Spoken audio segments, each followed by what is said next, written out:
जी अस्सलाम वालेकुम बेटा, आप जानते हैं कि हमने चैप्टर नंबर 15 को शुरू किया हुआ है इलेक्ट्रोमैग्नेटिक इंडक्शन।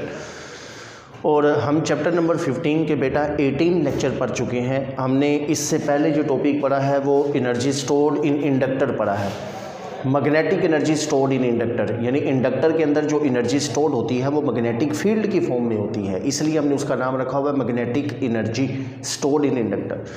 हमने इससे पहले सेल्फ इंडक्शन पढ़ा, फिर म्यूचुअल इंडक्शन पढ़ा, तो ये इलेक्ट्रोमैग्नेटिक इंडक्शन के सिलसिले को हमने शुरू किया हुआ है। स्मार्ट सिलेबस के मुताबिक बेटा आपका चैप्टर नंबर 15 में सबसे जो आखिरी टॉपिक बनता है वो एसी जनरेटर है, जो आज हमने पढ़ना। इसके बाद स्मार्ट सिलेबस यानी जो नया सिलेबस पंजाब गवर्नमेंट ने दिया है उसके मुताबिक चैप्टर 15 आपने अल्टरनेटिंग करंट जनरेटर तक पढ़ना। तो यूँ समझ लें कि ये हमारा आखिरी टॉपिक है और इंतहाई इंपॉर्टेंट टॉपिक है। ये टॉपिक कई दफ़ा बोर्ड में सब्जेक्टिव में लॉन्ग क्वेश्चन में आ चुका है, थोड़ा टेक्निकल है, समझने वाला है। इसको हम इंशाल्लाह डिटेल में पढ़ेंगे, अल्टरनेटिंग करंट जनरेटर। तो ये लेक्चर नंबर हमारा 19 है चैप्टर नंबर 15 का, ठीक है बेटा। अच्छा, अब अल्टरनेटिंग करंट जनरेटर होता क्या है?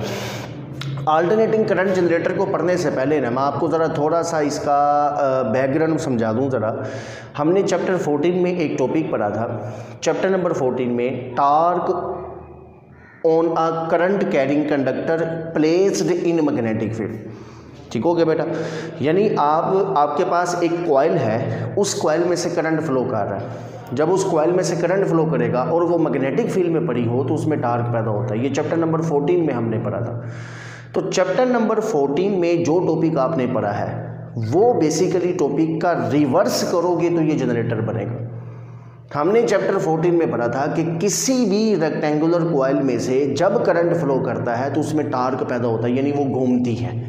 तो सादा लफ्ज़ों में अगर मैं बताऊं ना, तो सादा लफ्ज़ों में करंट की वजह से रोटेशन का पैदा होना, करंट की वजह से किसी कॉइल का घूमना, इलेक्ट्रिकल एनर्जी, करंट का मतलब इलेक्ट्रिकल एनर्जी होता है, इलेक्ट्रिकल एनर्जी की वजह से किसी बॉडी में मैकेनिकल एनर्जी का पैदा होना। देखो ना, चीज़ जब घूमेगी तो वो मैकेनिकल है।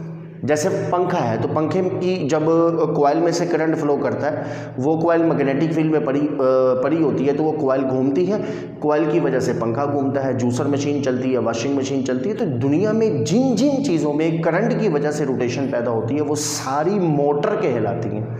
तो हमने चैप्टर 14 में नाम नहीं पढ़ा था मोटर का, लेकिन हम मोटर असल में पढ़ चुके। तो current carrying coil produce the torque. जब भी करंट वाली कॉइल को, कंडक्टर को मैग्नेटिक फील्ड में रखते हैं तो उसमें रोटेशन पैदा होती है। तो करंट की वजह से चीज़ों का घूमना, करंट की वजह से टार्क का पैदा होना, करंट की वजह से चीज़ों में रोटेशन का आना, इलेक्ट्रिकल एनर्जी का मैकेनिकल एनर्जी में प्रोड्यूस होना, इसको हम कहते हैं this is the principle of motor. तो हम बेसिकली 14 चैप्टर में मोटर पढ़ के आए हैं, उसका प्रिंसिपल पढ़ के आए हैं। वो टार्क वाला जो टॉपिक हमने पढ़ा था ना, गैल्वानोमीटर से पहले CRO के बाद, वो असल में मोटर का टॉपिक था। इसलिए एसी जनरेटर के बाद आगे मोटर आनी थी, तो चैप्टर 15 में उसने मोटर को ख़त्म कर दिया। उसने कहा ये बच्चे पीछे इसका बेसिक पढ़ रहे हैं, अब आइंदा आगे इसकी ज़रूरत नहीं है, इसलिए उन्होंने आगे दिया नहीं। तो जो चीज़ मैं आपको समझा रहा हूँ ना, वो चीज़ ये है, हमने 14 चैप्टर में पढ़ा कि किसी भी करंट वाली, जब किसी भी कंडक्टर में से करंट फ्लो करता है तो करंट की वजह से रोटेशन का पैदा होना, रोटेशन, चीज़ों का घूमना, करंट कहते हैं इलेक्ट्रिकल एनर्जी को। इलेक्ट्रिकल एनर्जी, करंट असल में इलेक्ट्रिकल एनर्जी है ना। तो इलेक्ट्रिकल एनर्जी की वजह से किसी बॉडी का मैकेनिकल वर्क करना। देखो मैकेनिकल वर्क क्या होता है? जैसे पंखा घूमता है, हमें हवा मिलती है ना, यानी पंखा चलेगा, हवा के पार्टिकल्स पर एनर्जी लगेगी, हवा के पार्टिकल ऐसे हरकत करते हुए आएंगे, तो हवा के पार्टिकल में जो काइनेटिक एनर्जी आएगी, काइनेटिक एनर्जी मैकेनिकल एनर्जी है। आप जानते हैं ना, मैकेनिकल एनर्जी की बेसिक 2 टाइप्स होती हैं, एक काइनेटिक एनर्जी है, एक पोटेंशियल एनर्जी है। तो हमने पंखे को एनर्जी कौन सी दी? तो आंसर है हमने पंखे को करंट दिया, इलेक्ट्रिकल एनर्जी दी। उस इलेक्ट्रिकल एनर्जी को पंखे ने कन्वर्ट किया, उसकी कॉइल घूमी, घूमने से हमें जो रिजल्ट मिला वो हवा के पार्टिकल की काइनेटिक एनर्जी थी जो हमारे जिस्मों से टकराती है। This is mechanical energy. तो बेटा बेसिकली हमने इलेक्ट्रिकल एनर्जी को किस में कन्वर्ट किया है? तो आंसर है इलेक्ट्रिकल एनर्जी को हमने मैकेनिकल एनर्जी में कन्वर्ट किया। और इलेक्ट्रिकल एनर्जी का मैकेनिकल एनर्जी में कन्वर्ट होना, that is the principle of motor. यही तो मोटर का प्रिंसिपल है। अब इसको रिवर्स करो। मैं आपको याद होगा कि मैं आपको चैप्टर 15 में शुरू में एक जुमला बताया करता था, सिमेट्री इन नेचर। कायनात में सिमेट्री है। अल्लाह ताला ने अपनी हर निज़ाम में एक सिमेट्री रखी है। हर चीज़ के ऑपोजिट एक चीज़ रखी है, हर फोर्स के ऑपोजिट एक फोर्स रखी है, हर एनर्जी के ऑपोजिट एक एनर्जी रखी है, हर चार्ज के ऑपोजिट एक चार्ज रखा है। यही तो निज़ाम कायनात का बैलेंस है बेटा, इसी को तो तवाज़ुन कहते हैं। सेम इसी तरह से अगर करंट से रोटेशन पैदा हो सकती है, अगर इलेक्ट्रिकल एनर्जी से मैकेनिकल एनर्जी पैदा हो सकती है, तो कायनात में सिमेट्री है। ज़रूर इसका रिवर्स प्रोसेस भी होगा। और इसका रिवर्स प्रोसेस बेटा क्या है? इसका रिवर्स प्रोसेस क्या हो सकता है? इसका रिवर्स प्रोसेस होगा मैकेनिकल एनर्जी से इलेक्ट्रिकल एनर्जी का प्रोड्यूस होना। यानी अगर आप किसी चीज़ में रोटेशन पैदा करें, रोटेशन, हम किसी कॉइल को घुमाएं, किसी कॉइल को हम घुमाएं, हम उसमें रोटेशन पैदा करें, तो रिज़ल्ट में वो हमें क्या देगा? तो रिज़ल्ट में वो हमें इलेक्ट्रिकल एनर्जी यानी करंट देगा। ये प्रिंसिपल होता है जनरेटर का। हाँ जी बेटा, समझ लगी? मोटर और जनरेटर दोनों एक दूसरे के रिवर्स होते हैं। मोटर और जनरेटर दोनों एक दूसरे के रिवर्स हैं। तो मोटर में क्या होता है? मोटर में हम इनपुट में करंट देते हैं, हम करंट देते हैं, करंट से आउटपुट में हमें क्या मिलती है? रोटेशन। वो कॉइल घूमती है, उसमें टार्क पैदा होता है, टार्क होना current carrying coil. Electrical energy हम देते हैं, वो हमें आउटपुट में कौन सी एनर्जी देती है? Mechanical energy. ठीक हो गया? अच्छा बेटा, अब इसका उल्ट करें तो इसका उल्ट क्या बनेगा? तो इसका उल्ट ये बनेगा, अगर हम मैकेनिकल एनर्जी दें यानी हम रोटेशन दें, हम अपनी कॉइल को किसी भी ज़रिए से घुमाएं, हमारी कॉइल मैग्नेटिक फील्ड में पड़ी हुई है, एक्सटर्नल मैग्नेटिक फील्ड है, हम अपनी इस कॉइल को घुमाएंगे, किसी भी ज़रिए से घुमा सकते हैं, हम ऊपर से पानी फेंकें, हम हवा से घुमाएं, हम जादू टूना करके घुमाएं। बताने का मकसद है जो मर्जी करो, किसी भी ज़रिए से, अगर आपकी कॉइल रोटेट करेगी, जब हमारी कॉइल रोटेट करेगी मैग्नेटिक फील्ड में, उसका मैग्नेटिक फ्लक्स चेंज होगा। मैग्नेटिक फ्लक्स की चेंजिंग की वजह से उसमें एक ईएमएफ इंड्यूस होगी, और अगर सर्किट कंप्लीट हुआ तो उसमें करंट फ्लो करेगा। तो बेटा रोटेशन जनरेटर में क्या होता है? रोटेशन हम देते हैं, हमने इनपुट में अपनी कॉइल को घुमाना है। जैसे बड़े बड़े डैम हमने बनाए हैं, तो डैमों के अंदर क्या होता है? हम ऊपर से पानी फेंकते हैं, टरबाइन चलती है, टरबाइन से आगे कॉइल चलती है, कॉइल चलेगी, घूमेगी, फ्लक्स चेंज होगा, करंट ईएमएफ बनेगी। तो हमने अपनी कॉइल को रोटेट करना है। हमारी ये कॉइल है जो मैग्नेटिक फील्ड में पड़ी हुई है, जब हम उसे रोटेट करेंगे ना, तो फ्लक्स की चेंजिंग की वजह से उसमें करंट प्रोड्यूस होगा। तो मैकेनिकल एनर्जी से इलेक्ट्रिकल एनर्जी का प्रोड्यूस होना, ये फंक्शन होता है जनरेटर का। ठीक है, तो उम्मीद है कि मैंने आपको ज़रा थोड़ा बैकग्राउंड से, पिछले चैप्टर से कुछ टॉपिक पकड़ के आपको समझाने की कोशिश की है। तो उम्मीद है कि आपको जनरेटर का कुछ मतलब समझ लगा होगा। तो बेटा फिर हम इसको डिफ़ाइन कर लेते हैं। एसी जनरेटर होता क्या है, इसको डिफ़ाइन करते हैं, इसकी डेफिनेशन करते हैं क्या है। तो एसी जनरेटर है द डिवाइस,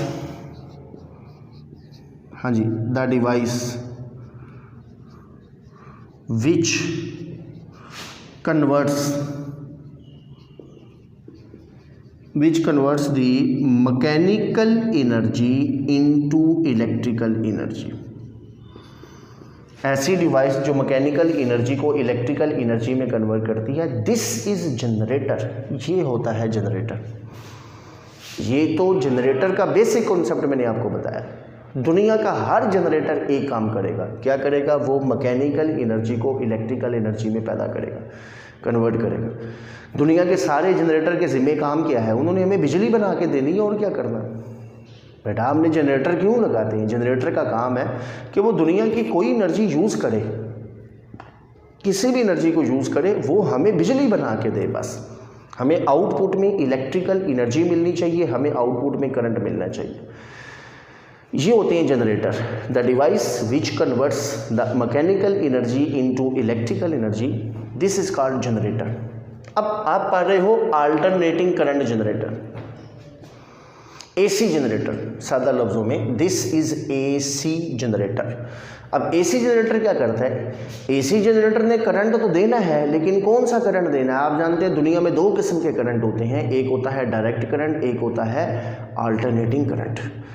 ऐसा जनरेटर जो मैकेनिकल एनर्जी से हमें अल्टरनेटिंग करंट देगा, अल्टरनेटिंग करंट को प्रोड्यूस करेगा, अल्टरनेटिंग ईएमएफ को प्रोड्यूस करेगा, उसको हम बेसिकली कहते हैं एसी जनरेटर। तो फिर इसकी पूरी डेफिनेशन क्या बनेगी?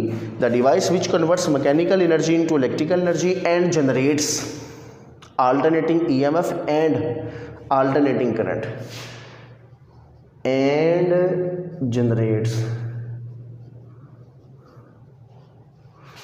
जी बेटा, and generates alternating EMF and current. जब सर्किट कंप्लीट हो तो फिर करंट तो बनेगा, इज कॉल्ड, हाँ जी, इसको हम कहते हैं एसी जनरेटर। ठीक है बेटा। तो खाली जनरेटर क्या होता है? खाली जनरेटर मैकेनिकल एनर्जी को इलेक्ट्रिकल एनर्जी में कन्वर्ट करता है, वो रोटेशन से हमें करंट देता है। और अल्टरनेटिंग करंट जनरेटर क्या होगा? जो हमें आउटपुट में करंट तो दे, लेकिन कौन सा? अल्टरनेटिंग करंट दे, उसको हम कहते हैं एसी जनरेटर। ठीक है, चले अब हम चलते हैं बेटा एसी जनरेटर के प्रिंसिपल पर। इसका प्रिंसिपल क्या है? तो एसी जनरेटर का प्रिंसिपल, जी बेटा,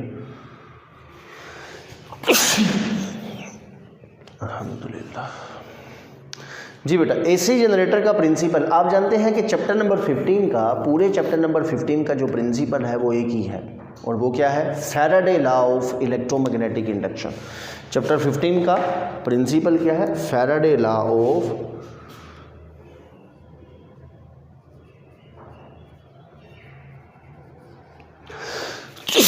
अल्हम्दुलिल्लाह। कौन याद कर रहा है? बच्चों आप तो नहीं याद कर रहे, बड़ी देर हो गई है सर को मिले, क्लासों में आए। चलिए, उम्मीद है कि बड़ी जल्दी आपके जो है ना वो इंस्टीट्यूट खुल रहे हैं और आपको बड़ी जल्दी एक खुशखबरी मिलने वाली है। फ़िज़िकल क्लासेस का आगाज़ बहुत जल्द होने वाला है। तो प्रिंसिपल बेटा इसका क्या है? Faraday law of electromagnetic induction, EMI। हाँ जी, Faraday law of electromagnetic induction क्या है? तो Faraday law of electromagnetic induction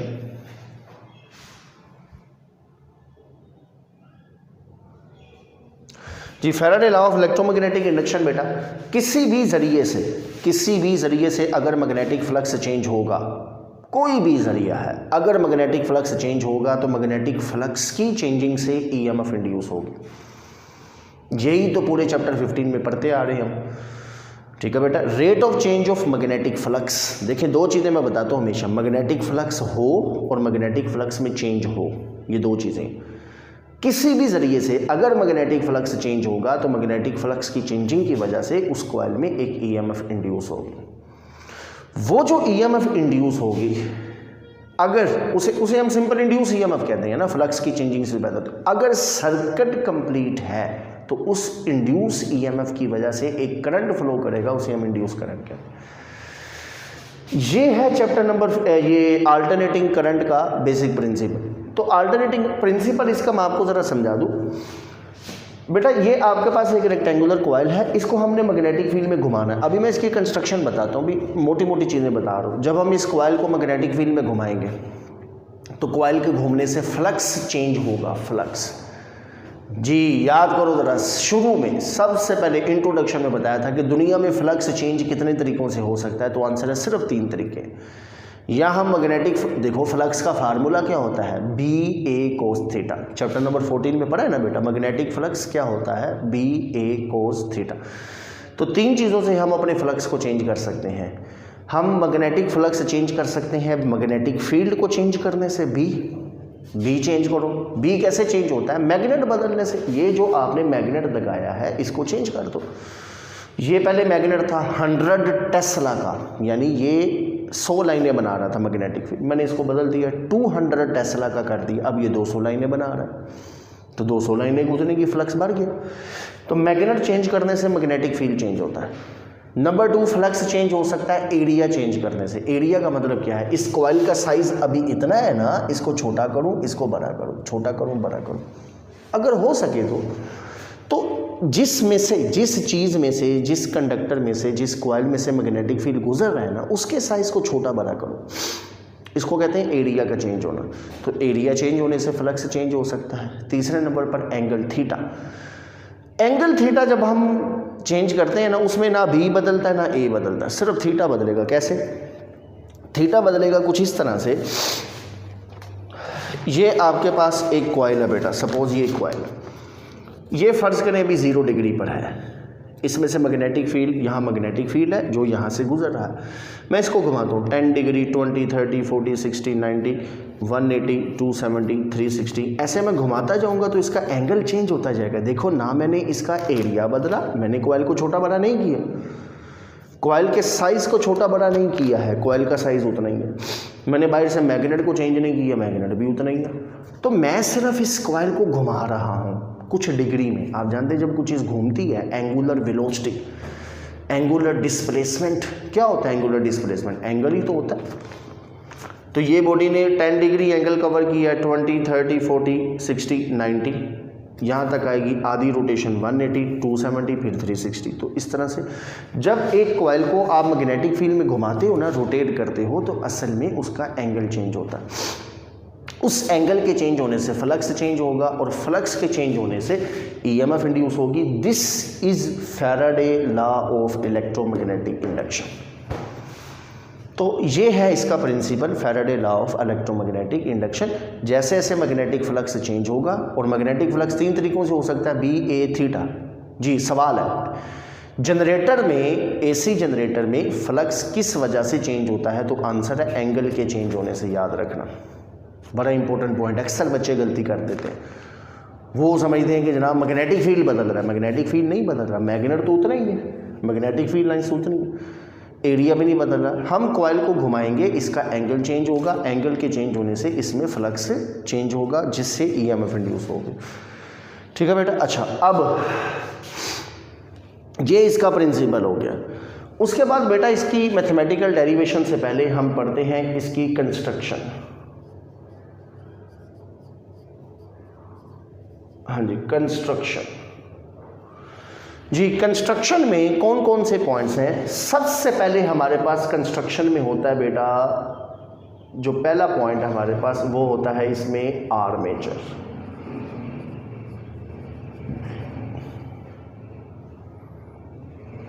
हाँ जी, एसी जनरेटर की कंस्ट्रक्शन पढ़ लेते हैं। कोई 2-4 चीज़ें हैं, कोई इतना लंबा काम नहीं है इसकी कंस्ट्रक्शन में। सबसे पहला पॉइंट जो उसकी कंस्ट्रक्शन में है, हमारे पास जनरेटर में एक आर्मेचर होता है। आर्मेचर है क्या बेटा?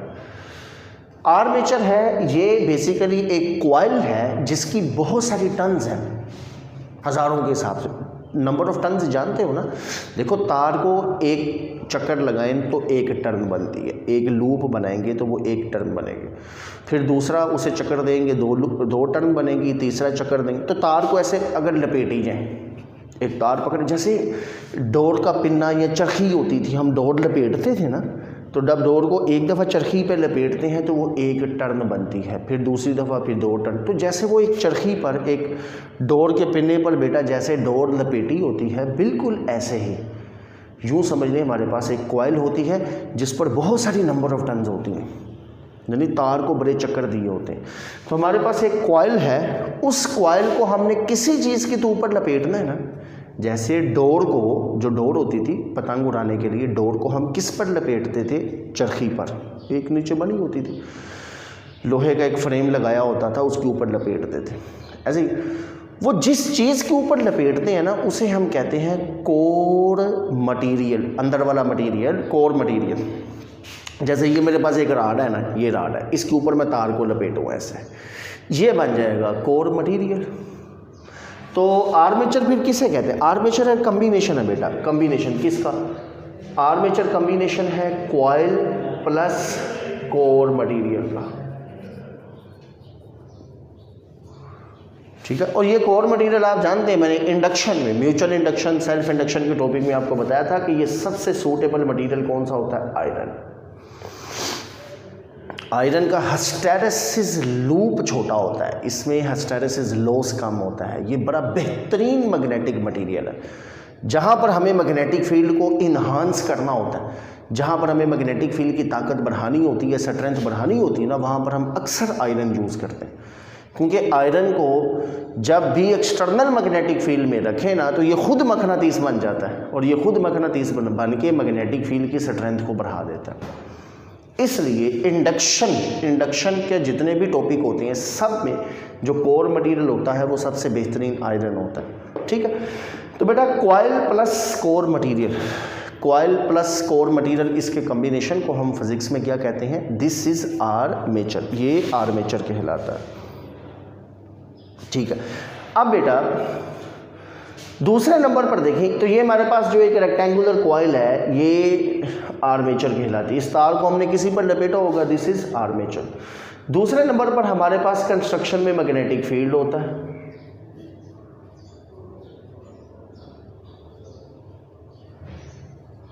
हाँ जी, मैग्नेटिक फील्ड बेटा ये देखें, ये एक्सटर्नल मैग्नेटिक फील्ड हमने अप्लाई की। ये मैग्नेटिक फील्ड दो तरह से हो सकता है, या तो ये परमानेंट हो सकता है,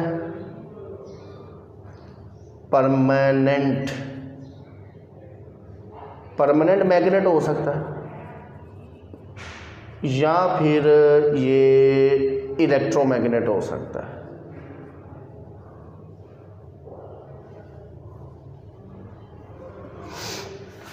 ठीक है। ये जो आपने एसी जनरेटर में जो हम मैग्नेटिक फील्ड इस्तेमाल करते हैं, ये मैग्नेटिक फील्ड परमानेंट मैग्नेट भी हो सकता है, पक्का परमानेंट मैग्नेट आप 17 चैप्टर में पढ़ेंगे कैसे बनते हैं। तो यहाँ परमानेंट मैग्नेट हो सकता है, या फिर इलेक्ट्रोमैग्नेट हो सकता है। इलेक्ट्रोमैग्नेट आप जानते हैं ना, करंट की वजह से जो मैग्नेटाइज होते हैं उन्हें इलेक्ट्रोमैग्नेट कहते हैं। दोनों में से कोई भी यूज़ कर सकते हैं। चले, हमारी बहस ये नहीं है कि हमने कौन सा करना है, ज़रूरी ये है कि मैग्नेटिक फील्ड होना चाहिए, तभी तो मैग्नेटिक फ्लक्स चेंज होगा। ठीक है। तो इस कॉइल का मैग्नेटिक फील्ड में होना ज़रूरी है। तो मैग्नेटिक फील्ड आपने जो अप्लाई करना है वो परमानेंट मैग्नेट से भी कर सकते हो, वो इलेक्ट्रोमैग्नेट से भी कर सकते हो। ठीक है। अच्छा बेटा, इसके बाद ये आर्मेचर कॉइल भी हो गई, मैग्नेट भी हो गया। अब इसके बाद देखिए, ये दो दायरे मैंने लगाए हुए हैं। ये तीसरे नंबर पर हमारे पास होता है slip ring, concentric slip ring.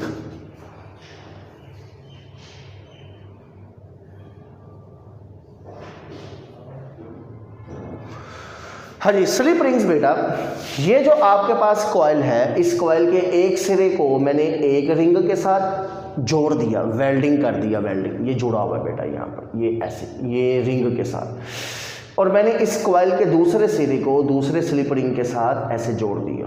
ये दोनों स्लिप रिंग्स जो है ना, इनका जो सेंटर है वो कॉइल के एक्सिस के साथ होता है ऐसे। यानी जो कॉइल का एक्सिस है ना, एक्सिस सेंटर वाली जो लाइन होती है, जो सेंटर वाले पॉइंट से गुजर रही होती है, उसे कहते हैं एक्सिस ऑफ रोटेशन। इन दोनों रिंग का, ये रिंग होती हैं, रिंग जैसे चूड़ी नहीं होती, चूड़ियाँ पहनती हैं, ऐसे बाउंड्री लगी होती है, जैसे रिंग पहनते हैं, रिंग भी तो गोल होती है ना। ये हमारे पास दो रिंग हैं मेटल के। हमने इन दोनों रिंग को ना एक दूसरे के ऊपर रखा होता है, एक दूसरे के ऊपर, यानी इन दोनों का सेंटर सेम होता है। देखो, इसका सेंटर और नीचे वाले का सेंटर एक लाइन में आ रहा है। इन्हें हम कहते हैं कॉन्सेंट्रिक। तो स्लिप रिंग्स बेसिकली क्या होते हैं? स्लिप रिंग्स बेसिकली कॉन्सेंट्रिक होते हैं।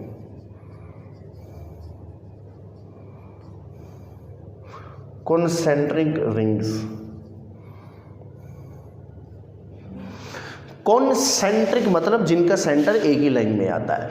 तो बेटा ये ऊपर वाला एक स्लिप रिंग है, ये नीचे वाला, दोनों देखो एक सीध में आ रहे हैं। ये बड़ी इंपॉर्टेंट चीज़ है। अक्सर बच्चे डायग्राम बना देते हैं, एक रिंग को इधर बना देंगे, दूसरे रिंग को इधर बना देंगे, ऐसे नहीं करना। ये दोनों रिंग एक दूसरे के ऊपर होते हैं, एक ही लाइन में ये दोनों रिंग आ रहे होते हैं, इसलिए हम इनको कहते हैं कॉन्सेंट्रिक स्लिप रिंग। और ये कॉइल के साथ जुड़े होते हैं। जुड़ना, वेल्डिंग कर दो, वेल्डिंग। देखो कॉइल भी मेटल है, रिंग भी मेटल के होते हैं, तो दो मेटल को जोड़ा जा सकता है, वेल्डिंग किया जा सकता है। तो रिंग इन कॉइल के साथ जुड़े होते हैं। तो कॉइल का एक सिरा एक रिंग से जुड़ा होता है, कॉइल का दूसरा सिरा दूसरे रिंग से जुड़ा होता है। इन्हें स्लिप क्यों कहते हैं? इन्हें स्लिप इसलिए कहते हैं बेटा, जब हम ऊपर से पानी फेंकेंगे ना, ये कोई भी जरिया, ये कॉइल घूमेगी, ये देखें ये कॉइल घूम रही है। जब ये कॉइल घूमेगी तो कॉइल के घूमने से स्लिप रिंग, ये कॉइल स्लिप रिंग के साथ जुड़ी है ना, तो रिंग के साथ ऐसे ऐसे घूमी जाएगी, यानी रिंग समेत ये कॉइल घूमी जाएगी, रिंग भी ऐसे ऐसे घूमी जाएंगे। अब ये रिंग किसी चीज़ के साथ स्लिप करते जाएंगे मुसलसल, इसलिए हमने इनका नाम रखा हुआ है स्लिप रिंग्स। कॉइल है ना, कॉइल को हमने घुमाना है। देखो अगर मैं रिंग ना लगाता, ये कॉइल का एक सिरा होता है, एक सिरा, तो कॉइल जब घूमती तो इसका सिरा ये टच होते होते किसी भी चीज़ के साथ ये ख़त्म हो जाता, फिर यहाँ पर ये कॉइल का राब्ता ख़त्म हो गया। क्योंकि हमने इस कॉइल को घुमाना है, इसका मैग्नेटिक फ्लक्स चेंज करना है। मैग्नेटिक फ्लक्स के चेंज होने से हमें एक बहुत खूबसूरत चीज़ मिलने वाली है, उसका नाम EMF और करंट है, और वही बिजली तो हमने इस्तेमाल कर ली। और बच्चों उस बिजली को हमने बाहर तारे लगाकर एक्सटर्नल सर्किट में उस बिजली को हासिल करना है। ये सारी लाइटें जो चल रही हैं उसी से चल रही हैं, उसी बिजली से तो हमने ये सारा निज़ाम बनाना। ठीक हो गया। तो बेटा हम क्या करते हैं, ये जो स्लिप रिंग्स होते हैं बेसिकली, ये जो स्लिप रिंग्स हैं, ये स्लिप रिंग्स लगाना ज़रूरी है, क्योंकि कॉइल घूमेगी तो रिंग को हम एक्सटर्नल सर्किट के साथ ना, जो तारे लगी होती हैं उसके साथ कनेक्ट करेंगे। रिंग मुसलसल उसके साथ जुड़े रहेंगे, ऐसे घूम घूम करना उसी के साथ रहेंगे, उसी के साथ रहेंगे, उसी के साथ रहेंगे, तो हमें मुसलसल करंट मिलता जाएगा, बिजली मिलती जाएगी। इसलिए हम खाली तारों के सिरों को नहीं जोड़ते बाहर। देखो ना, अगर मैं ये कॉइल का सिरा बाहर तार के साथ जोड़ दूं, दूसरी कॉइल का सिरा बाहर तार के साथ जोड़ दूं, तो कॉइल घूमेगी तो बाहर वाली जो तारें हैं वो भी तो ऐसे घूमने लग जाएंगी। तो बाहर वाला सारा सर्किट, सारी तारें हमारी कॉइल के साथ ऐसे घूमी जाएंगी, वो तो लिपटना शुरू हो जाएंगी। हम देखते हैं हमारी सड़कों से गलियों मोहल्लों में जो तारें हैं वो तो रुकी हुई हैं, उनमें सिर्फ करंट है, वो घूम नहीं रही हैं। हाँ, मंगला डैम में सिर्फ कॉइल घूम रही है। एक्सटर्नल जो सर्किट है ना, एक्सटर्नल सर्किट यानी कॉइल के घूमने के बाद जो बिजली बनी है, जो करंट बना है, वो करंट जो बाहर वाली तारों में आया है, वो तारें नहीं घूम रही हैं। सिर्फ ये कॉइल और ये रिंग जो आपस में लगे हैं, स्लिप रिंग्स, ये दोनों मैग्नेटिक फील्ड में रोटेट करते हैं। अच्छा, अब आप सोच रहे होंगे कि इन रिंग को हमने किसके साथ मजीद जोड़ना। जी बेटा, अब ये जो स्लिप रिंग्स हैं, ये आगे देखें एक रेक्टेंगुलर शेप के मैंने दो डब्बे बनाए हुए हैं, ये आगे किसके साथ जुड़े हैं, तो यहाँ से हम इंशाल्लाह अपने अगले लेक्चर में बेटा पढ़ेंगे। तो ये वाला लेक्चर हम यहाँ पर ख़त्म करते हैं, अब इसकी लेंथ बढ़ती जा रही है, तो नेक्स्ट लेक्चर में इंशाल्लाह फिर इसी से आगे शुरू करेंगे। अपना ख्याल रखना बेटा, अल्लाह हाफिज़।